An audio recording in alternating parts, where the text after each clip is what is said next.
Hello students, welcome to my YouTube channel Shrey classes. Accounts में हमारा एक चैप्टर चल रहा है। चैप्टर का नाम है अकाउंटिंग फॉर शेयर कैपिटल। ध्यान से देखेंगे, इस चैप्टर में हमने ऑलमोस्ट सारे टॉपिक कर लिए हैं।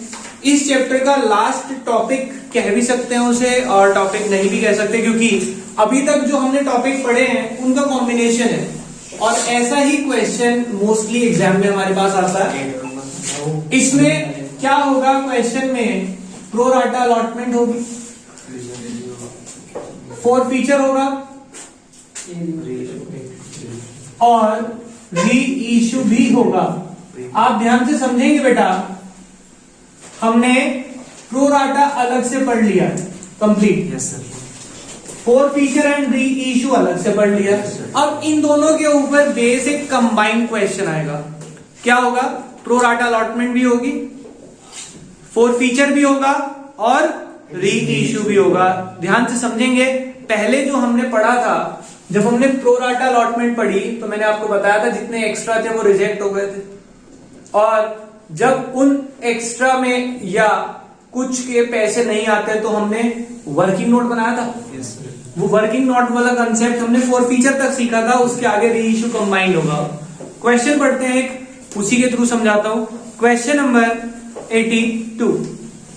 A limited invited application for issuing 1 lakh shares of rupees 10 each at a premium of 1 per share. कितने शेयर इशू हुए हैं? 1 लाख शेयर। एक शेयर 10 रुपए का और प्रीमियम है 1 रुपीज का। The amount was payable as follows. Amount हमने ऐसे पे किया। एप्लीकेशन पे 3 रुपीज पर शेयर, अलॉटमेंट पे 3 rupees including premium, first call 3 and balance on second and final call. तो हम एक बार डेटा लिख लेते हैं, हमारे पास क्या क्या डेटा है। 1 लाख शेयर इशू हुए हैं, एक शेयर 10 प्लस 1 पेबल एज 3 3 3 और 2, क्योंकि यहां पे क्या है 2 प्लस 1। ठीक है, आगे बढ़ते हैं। क्या लिखा है, application were received for 1,60,000 shares. Application कितनी आ गई? 160। Allotment was made on the following basis. हमने अलॉटमेंट कैसे करी, नीचे उन्होंने बताया। 90,000 शेयर्स को 40,000, 50 को 40 एंड 20 को फुल। तो मैंने आपको बताया, जब कैटेगरी वाइज आता है तो हमें 2 कॉलम की टेबल बनानी होती है, अप्लाइड और अलॉटेड। ऐसा काम हमने पहले भी किया। कितने अप्लाइड है, टोटल एप्लीकेशन कितनी आई? 160। अप्लाइड का मतलब एप्लीकेशन कितनी आई, और हमने अलॉट कितने किए? 1 लाख। अब कैटेगरी वाइज पढ़ लो। क्या कहा, 90,000 वालों को कितने शेयर दिए? 40,000 शेयर। 50 वालों को और 20 वालों को 20 फुल। आप चेक करें क्या टोटल मैच हो रहा है? 160 1 लाख। आगे बढ़ते हैं, क्वेश्चन में क्या लिखा है। Excess money paid on adjustment is to be adjusted against the amount due on allotment and calls. यहां पे जो पॉइंट आ गया कि एक्सेस हमें सिर्फ अलॉटमेंट पे एडजस्ट नहीं करना, वो कहां तक जाएगा? कॉल्स तक जाएगा। ये पॉइंट एक ऐसा पॉइंट है जो मैंने लास्ट टाइम भी आपको स्किप करवाया था। ये कहा था कि ऐसे क्वेश्चन में हमारे को एक लेंथी टेबल बनानी पड़ती है। उस तरह का क्वेश्चन आज मैंने पहले पिक कर लिया। तो इन्होंने क्या कहा, जो एक्स्ट्रा आएगा वो अलॉटमेंट पे जाएगा, और उसके बाद वो कहां तक जाएगा? फर्स्ट कॉल तक जाएगा एंड कॉल्स तक जाएगा। आगे बढ़ते हैं। Rishabh, a shareholder who have applied for 1,500 shares belong to category 2 did not pay allotment money, first call and second and final call। कह रहे हैं एक पर्सन है आर, जो कौन सी कैटेगरी को बिलोंग करता है? सेकेंड। जिसने कितने शेयर के लिए अप्लाई किया था? 1500। Applied for 1,500, applied for 1,500 shares. क्या पे नहीं किया उसने? Allotment and calls. कॉल्स लिख दिया, इसका मतलब दोनों है। आगे चलते हैं। Another shareholder Sudha have applied for 1800 shares belong to category 1। एक और जिसने अप्लाइड किया था 1800 शेयर्स के लिए, उसने क्या पे नहीं किया?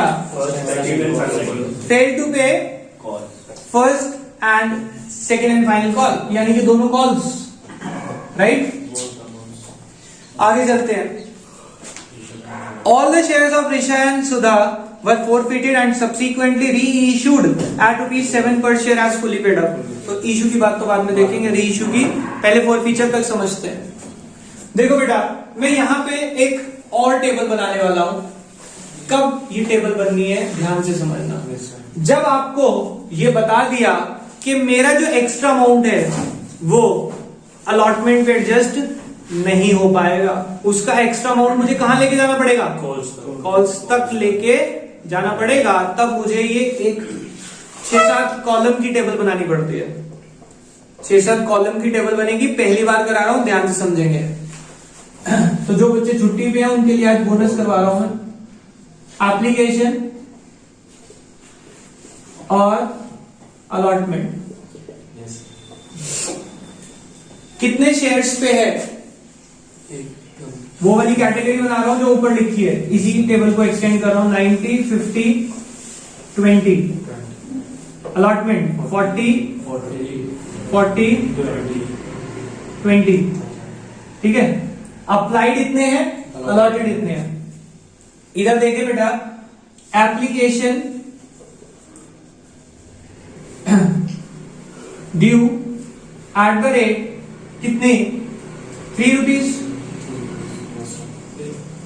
एप्लीकेशन ₹3 के हिसाब से आनी चाहिए थी, कितनी? 9 3 270, 150, 60। ये है एप्लीकेशन रिसीव। इतनी तो रिसीव हुई होंगी ना, उन्होंने इतने के लिए अप्लाई किया। ठीक है। एप्लीकेशन ड्यू आनी कितने पे चाहिए थी? @3। जितने हमने दिए हैं उतने पे आनी चाहिए थी ना। समझ रहे बात को? एप्लीकेशन आई कितने पे? इतने पे। जबकि मैंने शेयर दिए ये है तो आनी तो इस पे चाहिए थी ना। सिर्फ कितना आया? 120, 60। एक्सेस एप्लीकेशन, एप्लीकेशन का एक्सेस कितना होगा? ध्यान से देखेंगे। 150, 30 और 0। समझ आ गई बात? यहां तक कोई प्रॉब्लम किसी बच्चे को? आगे चलो। अलॉटमेंट ड्यू, अलॉटमेंट कितने पे आनी चाहिए? ध्यान से देखिए, अलॉटमेंट कितने की है? 2 + 1 ₹3 की है, इंक्लूडिंग प्रीमियम। तो allotment due at the rate 3 कितनी आएगी? ध्यान से देखिए बेटा, 40,000 इंटू 3 120। और अगर मैं इसे एक्सेस अलग अलग कर लूं, प्रीमियम अलग, अलॉटमेंट अलग, तो ये क्या हो जाएगा? 2 + 1 यानी कि 40 इंटू 2 80 + 40। ठीक है। सिमिलरली 80 + 40 और फर्स्ट कॉल 40 + 20। ठीक है बेटा, अब ध्यान से सुनेंगे। एप्लीकेशन का एक्स्ट्रा अभी तक क्या हो रहा था कि वो अलॉटमेंट पे एडजस्ट हो जाता था। इस क्वेश्चन में दिक्कत क्या है, उन्होंने खुद ही बता दिया, एप्लीकेशन पे जो अलॉटमेंट पे सारा एडजस्ट नहीं हो पाएगा। और आप देख भी सकते हैं इस चीज को। एप्लीकेशन का एक्स्ट्रा कितना था पहली कैटेगरी में? 150। ये समझ आया ना कैसे कैलकुलेट किया था मैंने? अब एक्चुअल में अलॉटमेंट आ कितनी रही है? सिर्फ 120, इंक्लूडिंग प्रीमियम भी 120 की आ रही है। तो एप्लीकेशन सारी तो एडजस्ट हो नहीं पाएगी, यानी कि उसका एक्स्ट्रा अमाउंट कहां लेके जाना पड़ेगा मुझे? फर्स्ट कॉल पे ले जाना पड़ेगा, नहीं ले जाना पड़ेगा? हाँ जी, कहाँ कंफ्यूज हो गया? तो वो देखो उसकी शक्ल, 12 बज गई, उसकी शक्ल में क्या हो रहा है? बेटा 1 मिनट क्लास पॉज। इसके बाद देखो, हमने जो एप्लीकेशन का एक्स्ट्रा निकाला था 150 था, और अलॉटमेंट पे आना ही सिर्फ 120 था, यानी कि एप्लीकेशन के बाद भी अगली कॉल पे कितना पैसा जाएगा? कम से कम 30,000, कम से कम 30,000। और अगर मैं प्रीमियम हटा दूं तो 70,000 ले जाना पड़ेगा, क्योंकि प्रीमियम का पैसा तो रिजर्व में ऑलरेडी ट्रांसफर हो गया होगा। समझ रहे बात को? और हम एक चीज और समझ सकते हैं, हमने देखा अलॉटमेंट पे एरियर भी था। अलॉटमेंट पे क्या था? तो मैं सारा प्रीमियम तो यूज ही नहीं कर पाऊंगा। समझ रहे बात को? तो उसकी कैलकुलेशन के लिए हम एक काम कर सकते हैं कि अगर हम प्रीमियम को छोड़े तो एक्स्ट्रा अमाउंट कितना मैं आगे लेके जाऊंगा, मैं इसमें से इसे माइनस कर देता हूं, तो amount access after allotment. Allotment adjust करने के बाद भी मेरा एक्स्ट्रा कितना बच रहा है इसमें? एक्सक्लूडिंग प्रीमियम ले लेते हैं 70। इसमें तो कुछ नहीं बचेगा, इसमें भी कुछ नहीं बचेगा। समझ आया? डैश क्यों लगा? क्योंकि मेरे पास जो फंड्स है यहाँ पे 30,000 एडजस्ट करने के लिए है, तो यानी कि इस कैटेगरी का आगे कुछ नहीं जाएगा, ना ही इस कैटेगरी का आगे जाएगा, बट फर्स्ट कैटेगरी का मुझे फर्स्ट कॉल पे पैसा लेके जाना ही पड़ेगा। कोई प्रॉब्लम नहीं भैया। अब इसके लिए अगर मैं एंट्रीज पोस्ट करूं, पहली एंट्री होगी bank account debit to share application. कितने से आएगी एंट्री? कितनी एप्लीकेशन आई? 160 इंटू 3, यस, कितना आएगा? 480।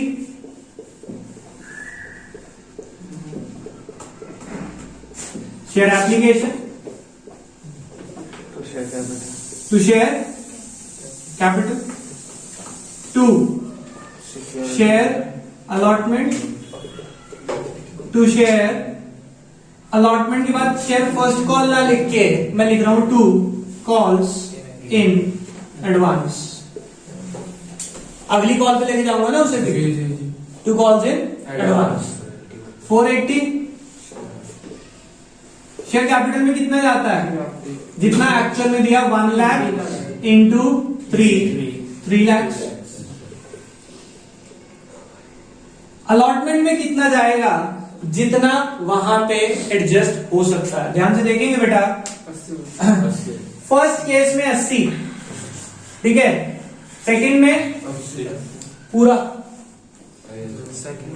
सेकंड का देखो, सेकंड का तो एडजस्ट कितना हो रहा है अलॉटमेंट में? फर्स्ट का तो 80, दूसरे का कितना एडजस्ट हो रहा है? सिर्फ 30, ठीक है।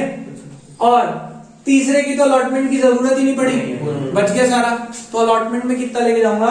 80 और 30 110, बाकी 70,000 कॉल्स इन एडवांस। आपको यहां पे भी दिख गया होगा एडवांस। तो कितना एडवांस लेके जाना पड़ा अपने फर्स्ट कॉल पे? 70, बाकी सारा मैंने कहा ले लिया अलॉटमेंट। कोई प्रॉब्लम? समझ आई बात? अगर ये टेबल बन गई तो आपको यहां पे बहुत इजी हो जाएगा कि मुझे एडवांस में कितना लेके जाना है। जो अलॉटमेंट पे एडजस्ट नहीं हो पाएगा वो एडवांस में, बचा हुआ अलॉटमेंट पे एडजस्ट होगा। अब तुझे क्या हो गया? समझ नहीं आया? पहले तो ये सराहना लगा के सो जा बेटा, थोड़ा सा और सपोर्ट ले ले, लेट जा, पीछे बेंच लगी भैया। हाँ, ऐसे चिढ़ जाएगा कि अलॉट कैपिटल का अमाउंट भर दिया मैंने, हाँ जी, एडवांस का, और फिर माइनस। हाँ, ऐसे कर सकते हैं। Yes, you can do it. कि आप अलॉटमेंट में आपको पता है कितना आना है, एडवांस आपको यहां से पता चल गया जो अलॉटमेंट पे एडजस्ट नहीं हुआ, बैलेंस आप अलॉटमेंट में लिखते हैं। ये हो सकता है। समझ आई बात? कि आपको अलॉटमेंट पे ज्यादा दिमाग ना लगाना पड़े, उसके लिए आपको एडवांस तो क्लियरली दिख ही रहा है कि कितना एडवांस में जाएगा। ये बैलेंसिंग फिगर लिख सकते हैं, ये शॉर्टकट हो सकता है, ठीक है। अब इसके बाद मैं अलॉटमेंट की एंट्री करूंगा, क्या होगा? Share allotment to share capital to security premium reserve. अब पूरा क्वेश्चन 1 लाख से चलेगा। 1 लाख इंटू 2 लाख नहीं 3 लाख, क्योंकि इंक्लूडिंग प्रीमियम आएगा यहां तो 2 लाख 1 लाख इंटू 2 और 1 लाख इंटू 1 प्रीमियम का, ठीक है। टोटल 3 लाख से आ गया। फिर हमारी एंट्री होगी bank account debit calls in arrear debit to share allotment. बेटा अलॉटमेंट देखिए कितने की थी, 3 लाख की थी, जिसमें से 110 एडजस्ट हो गया, कितना बचा 190। 190 में भी कॉल इन एरियर है। अब कॉल इन एरियर है अलॉटमेंट पे, ध्यान से समझना, पुराना कॉन्सेप्ट रिवाइज करा रहा हूं। अलॉटमेंट पे एरियर है, प्रो राटा अलॉटमेंट है। आपको कहा था जब ये दोनों कंडीशन सेटिस्फाई हो जाए, क्या हो, प्रो राटा हो और अलॉटमेंट पे एरियर हो, तो हमें एरियर निकालने के लिए वर्किंग नोट बनाना पड़ता है। तो वर्किंग नोट बनाना पड़ेगा, कोई इलाज नहीं है उसका। वर्किंग नोट, उसने एरियर किसका है अलॉटमेंट पे, इसका, जिसने 1500 शेयर के लिए क्या किया था, अप्लाई। तो मैं इसकी अलॉटेड निकालूंगा, number of shares allotted.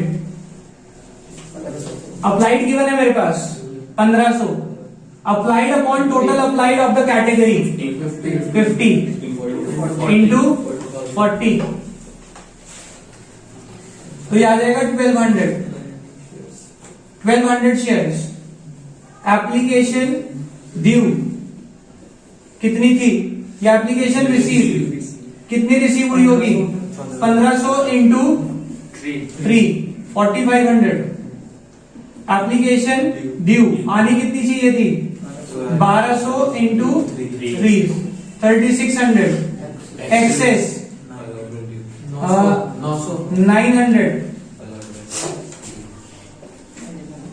Allotment due कितना, 1200 इंटू 3 3600 माइनस एक्सेस कितना 900, कितना आ गया, कॉल इन एरियर कितना आ गया इसका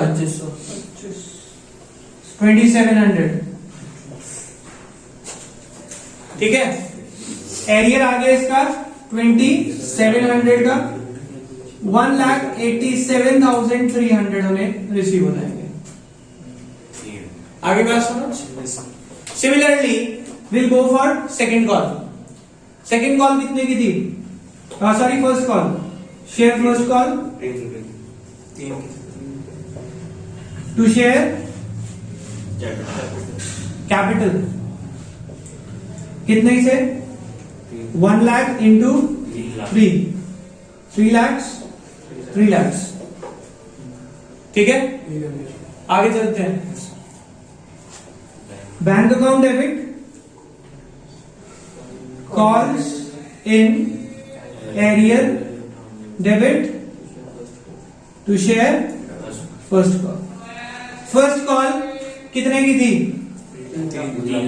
3 लाख की, इसमें से एडवांस आया था फर्स्ट कॉल 70,000 का, कितने की हो जाएगी 230। एडवांस एडजस्ट कर दिया हमने। अब इस पे भी एरियर है, अप्लाइड थे 1800, इसका भी वर्किंग नोट बनेगा, ठीक है। पूरा वर्किंग नोट बना के कॉल इन एरियर निकल जाएगा। क्वेश्चन को कंप्लीट करेंगे आप। अगर कोई डाउट आता है इस क्वेश्चन में, बेटा ये जो मैंने क्वेश्चन कराया ये एक ऐसा अल्टीमेट क्वेश्चन है कि इससे ऊपर का क्वेश्चन आपके पास नहीं आता। फिर भी मैं आपको एक बात बताता हूं, हमारे पास देखो, मुझे पता है कुछ बच्चे इस क्वेश्चन को लेके स्ट्रेस्ड अप हो जाते हैं और कहते हैं सर ये पेपर में आगे मेरे से तो होने का नहीं। मैं आपको फैक्ट बताऊं, पहली बात तो हो जाएगा। दूसरा एक रिलीफ वाला पॉइंट बताता हूं आपको। आपके पास बोर्ड के एग्जाम में जो शेयर का क्वेश्चन आता है, 2 क्वेश्चन आते हैं, दिस और दिस, 2 में से एक करना होता है। एक क्वेश्चन तो ऐसा होगा, ठीक है। दूसरा क्वेश्चन एक सिंपल क्वेश्चन होगा जिसमें वो पैसा कॉल तक नहीं जा रहा होगा, यानी कि वो एक सिंपल क्वेश्चन होगा। अब बच्चे को समझ नहीं आता कि कौन सा क्वेश्चन कॉम्प्लिकेटेड है और कौन सा इजी है, क्योंकि ये क्वेश्चन पढ़ते टाइम हमें पता नहीं चलता इसमें मुश्किल क्या है, और जब करना शुरू करते हैं हम अपने हिसाब से करते चले जाते हैं, क्योंकि वो कॉल वाली लाइन हम इग्नोर कर देते हैं, अब एक क्वेश्चन गलत हो जाता है। मैं क्या करता हूँ, हर बार ये क्वेश्चन खुद ही बच्चे को बोल देता हूँ, बेटा रहने दे मत कर। पिछली बार छुड़वाया था आपको ये क्वेश्चन, आज मैंने इसीलिए करवाया कि बच्चे के दिमाग में रहता है कि सर ने क्वेश्चन छुड़वाया था, इसमें कुछ अजीब सा होगा। इस क्वेश्चन में कुछ अजीब नहीं होता, इसमें 10 कॉलम की जो टेबल है ना, ये 8 कॉलम की, ये तंग करती है बच्चे को। तो आपके पास पेपर में 2 क्वेश्चन आएंगे। Now it depends on you कि आप चॉइस कैसे करेंगे। मैं हमेशा रिकमेंड करता हूं इस तरह के क्वेश्चन को अवॉइड करें। अब बच्चे को पता कैसे लगेगा, उसके लिए ये क्वेश्चन कराया आज आपको, कि आपको पता चल जाए कि इस तरह का जो क्वेश्चन होता है उसमें क्या लिखा होता है कि एप्लीकेशन का पैसा अलॉटमेंट पे जा रहा है और बचा हुआ कहां जा रहा है, कॉल्स तक। अब कॉल्स तक जा रहा है मतलब मुझे कॉल्स तक की टेबल बनानी पड़ेगी।